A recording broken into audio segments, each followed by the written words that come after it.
Ever wonder about your bar of soap? It seems simple, but its origins are anything but. The first soaps weren't made in factories or with flowers. They were made from animal fat and ash. Imagine ancient people cooking over fires, fat dripping into ashes, rain mixing it all together. Someone noticed this messy goo could clean hands and clothes. That was the birth of soap. It wasn't for beauty or luxury, but a practical solution to dirt. Archaeologists found soap recipes on ancient Sumerian clay tablets from nearly 5,000 years ago. These early soaps were used for washing wool and textiles, not bodies. Soap started as a tool for industry, not personal care. So next time you pick up your soap, remember, it began as a greasy accident. The clean bar in your bathroom has roots in ancient fires and dirty pots. Soap's story is one of discovery, science, and a little grime. From Sumerians to modern times, it's a reminder that useful things often come from unexpected places. Today's fragrant bars are a world away from their humble beginnings, but every time you lather up, you're holding a piece of history. Soap's journey is just getting started. It's not just a block of cleanliness, it's a testament to human ingenuity. The next chapters are even more surprising. So, what happened after those first greasy bars? How did soap become a staple in every home? Let's dive deeper into the story. The secret in your soap is more fascinating than you think. The Sumerians weren't alone. Ancient Egyptians also mastered soap-like substances. Their medical texts describe mixing oils with alkaline salts for cleaning and treating skin. Cleanliness was tied to health and religious purity, especially for priests. The Romans, famous for their baths, didn't use soap at first. Instead, they covered themselves in oil and scraped it off with a strigil. Romans learned about soap from Celtic and Germanic tribes, calling it sapo. Pliny the Elder wrote about it as a hair product, not a body cleanser. Soap was used for washing textiles and making hair shiny, not for daily bathing. Pompeii even had what looked like a soap factory. But with Rome's fall, public hygiene declined. Bathhouses crumbled, and regular bathing became rare. Soap making survived as a small local craft. For most, washing was a luxury, not a habit. The Middle Ages were a grimy time. Cleanliness took a back seat to survival. Soap knowledge faded, and Europe became the great unwashed. The fragrant world of soap nearly disappeared. But the story wasn't over. Soap would make a comeback and change the world. The clean revolution was on the horizon. After Rome, soap was a luxury for the wealthy.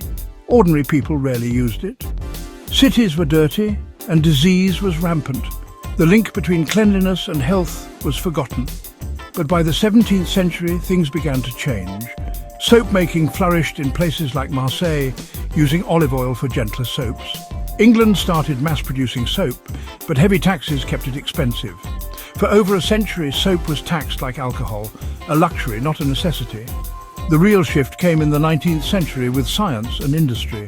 French chemist Nicolas Leblanc made soda ash from salt, making soap ingredients cheaper. Michel-Eugène Chevreul unlocked the chemistry of fats and soap. Mass production began. Factories churned out affordable soap. Entrepreneurs like the Lever brothers launched Sunlight Soap, marketing it as a household essential. Procter & Gamble followed in America. Soap taxes were lifted, prices dropped, and suddenly everyone could afford to be clean. Hygiene became a right, not a privilege. The clean revolution had arrived. Soap was no longer just for the rich, it was for everyone. Cleanliness became part of daily life. Science, industry, and clever marketing changed everything. The world would never be the same. Soap's story was now one of mass production and public health. The age of the great unwashed was over. The age of clean had begun. So, how does fat and ash become soap? It's all about saponification, a chemical reaction that transforms oils and alkali into soap. Fats are made of triglycerides. Mix them with an alkali like sodium hydroxide, add heat, and the magic happens. The alkali breaks apart fat molecules, creating soap and glycerin. Soap molecules have two ends. One loves water, the other loves oil. This dual nature lets soap grab dirt and grease, then wash it away with water. Glycerin, a byproduct, attracts moisture and keeps skin soft. Commercial soap makers often remove glycerin to sell separately, but handmade soaps keep it in for extra moisture.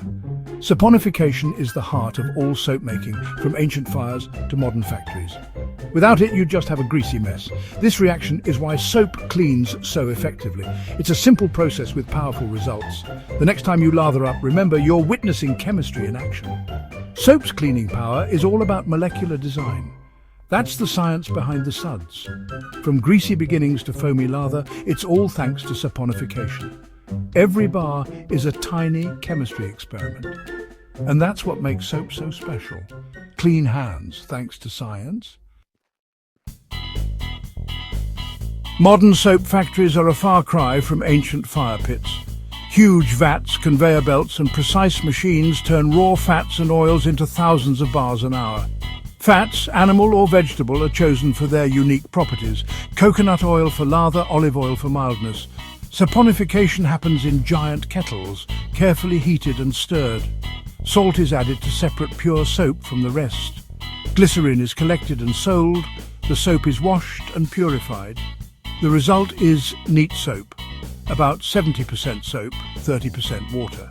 It's dried, mixed with fragrances, colours and moisturisers, then milled for smoothness. If you're enjoying this behind-the-scenes look at how soap is made, take a moment to subscribe, like and share this video. It really helps us out to grow this channel. The soap is extruded, cut, stamped and shaped into familiar bars. Each bar is wrapped and shipped worldwide. From raw fat to finished bar, it's a journey of chemistry and engineering. Modern soap making is efficient, precise and designed for quality. Every bar you use has travelled this path. The process is a blend of tradition and technology. That's how your soap is born. Bar or liquid soap, which is better? Bar soap uses sodium hydroxide, making it solid and long-lasting. Liquid soap uses potassium hydroxide, resulting in a softer, water-soluble product. Bar soap is cheaper, eco-friendly and comes with minimal packaging. Some find it messy or worry about sharing, but studies show it's safe. Liquid soap is convenient and hygienic, but comes in plastic bottles and is used up faster. It often contains more synthetic ingredients for stability. The choice is personal, both clean effectively.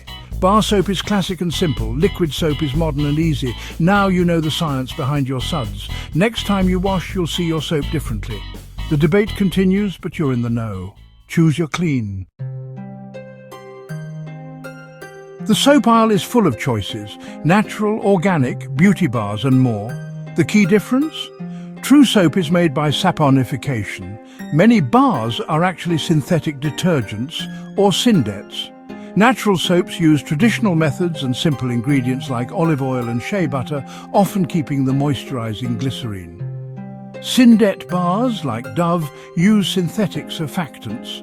Effective but chemically different. Syndets work well in hard water and can be pH balanced for sensitive skin. Some people prefer natural soaps for their simplicity and fewer additives. Others like syndets for their mildness and effectiveness. Neither is inherently better. It depends on your skin and preferences. Read the label. Sodium tallowate or sodium cocoate means true soap. Complex chemical names mean syndet. The best soap is the one that works for you. The science behind your lather is more complex than you think. Whether natural or synthetic, every bar has a story. Choose what suits your skin and values. Clean is personal. Now you know what's really in your soap. Soap is big business. Giant companies spend billions to sell us their version of clean. Marketing isn't just about soap, it's about selling beauty, health and confidence. Buzzwords like nourishing or revitalizing make products sound luxurious, even if the science is vague. Special ingredients, argan oil, lavender, Dead Sea minerals, add an exotic touch, even in tiny amounts. Celebrity endorsements link soap to glamour and aspiration. We buy not just cleanliness, but a piece of a lifestyle. Every bar has a story, from ancient fat and ash to modern branding. Soap's journey is about chemistry, culture and clever persuasion. During the COVID pandemic, people washed their hands obsessively with soap. Sales surged, and public awareness about cleanliness reached new heights. Next time you wash your hands, remember you're holding history, science and marketing in your palm. It's more than just soap. It's a marvel of human invention. The story of soap is still being written. Cleanliness is timeless, but how we buy it keeps evolving. That's the real secret in your soap. Thank you for watching.